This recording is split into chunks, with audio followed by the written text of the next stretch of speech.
A patient clinician once listened to a young scholar describe a familiar ache, big dreams, careful plans, and days that dissolved into silence. The scholar insisted it was laziness, but the clinician gently named it as something more human, more neurological, and less moral. Procrastination, they said, often begins not with indifference but with discomfort. When the scholar imagined the unfinished project, the mind responded like a vigilant guard. A wave of self-doubt arrived first, followed by overwhelm, anxiety, and the fear that the final result would be exposed as inadequate. The body interpreted these emotions as a threat. To escape the tension, the scholar reached for safer tasks, rearranging papers, checking messages, and polishing minor details with impressive urgency. Each small detour brought immediate relief. The relief felt innocent, even earned, yet it quietly trained the brain to repeat the pattern. Avoidance became rewarding. Relief became the lesson. Over time, the mind learned to step away from challenge before it ever truly engaged with it.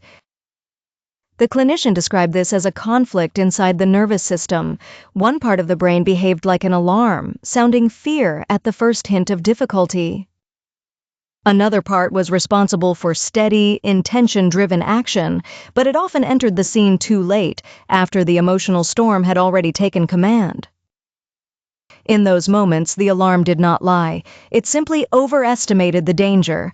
The scholar asked why willpower alone seemed so unreliable.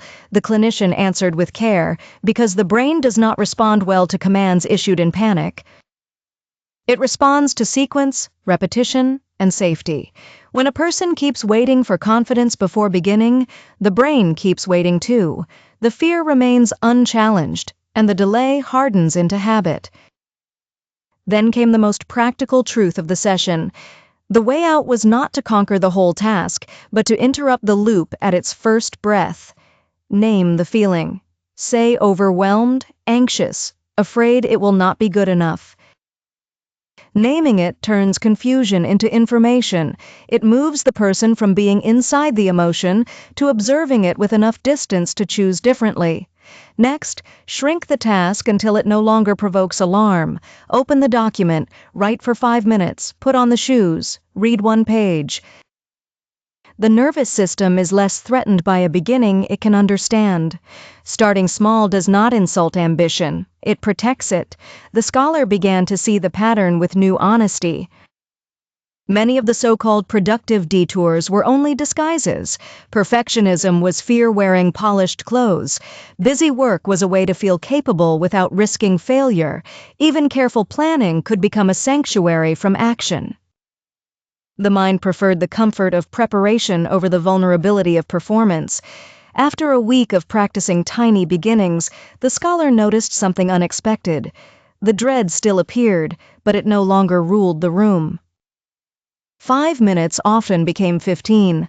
A single paragraph softened into a page. The task had not changed, but the brain had learned a different association. Beginning no longer meant catastrophe. Beginning meant relief of another kind, the relief that follows movement. The clinician did not promise a cure for every future delay. They offered something more durable than inspiration, a method for meeting fear without kneeling before it. Procrastination, they said, is not proof of weakness.